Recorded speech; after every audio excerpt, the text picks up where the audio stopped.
In Zoolander, they had a walk-off. Today, folks, we're having a joke-off with Ryan Withers from Maroubra and Reginald D. Hunter from Georgia. Gentlemen, welcome. Thank you very much. Thank you very much. No worries at all. Now, obviously, we've got a local comedian and an overseas comedian here. What are some of the pros and cons you think of being a local comedian versus being an overseas comedian? We'll start with you, Ryan.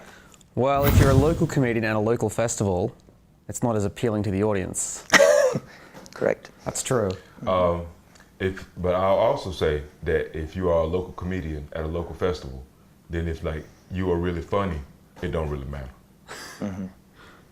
It's the age-old debate. You've probably been to Sydney before, Reginald. Yeah, Melbourne versus Sydney. What's better? Tell us.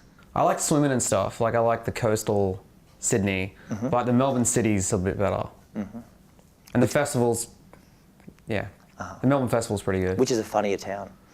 Well, whichever one we're in. It's Reginald, isn't it? Yeah. Yeah, okay. Yep. Yeah, very good.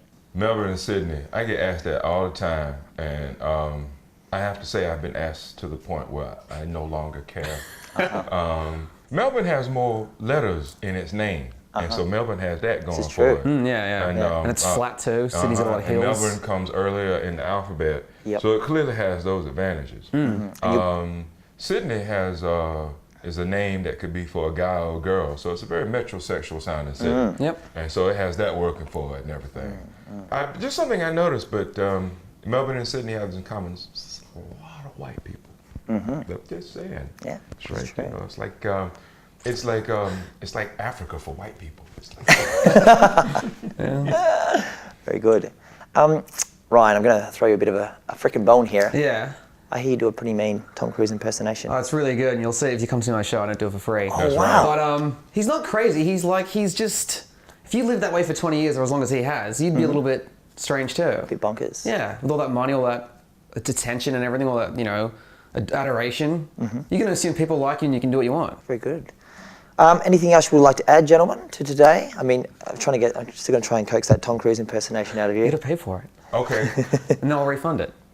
Really? That's how it works usually, yeah. I'll do like the Tom Cruise with the small one. I won't jump up and down. Just the groan where he's like, that kind of thing, yeah.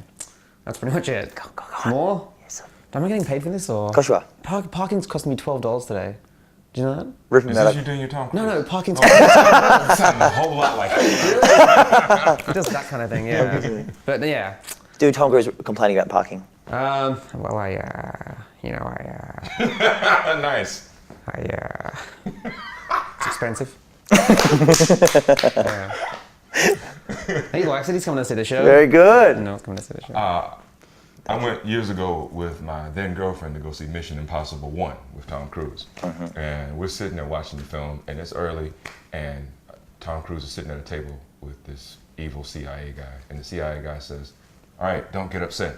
And Tom Cruise says, You've never seen me very "You've upset. never seen me very upset." Yeah. And my girlfriend goes, "So?" Reginald D. Hunter, Ryan Withers, thank you very much for your time today, gentlemen. Thank you very much. Good form. All right. Tip top. Mikey Carl, Herald Sun Online. Word.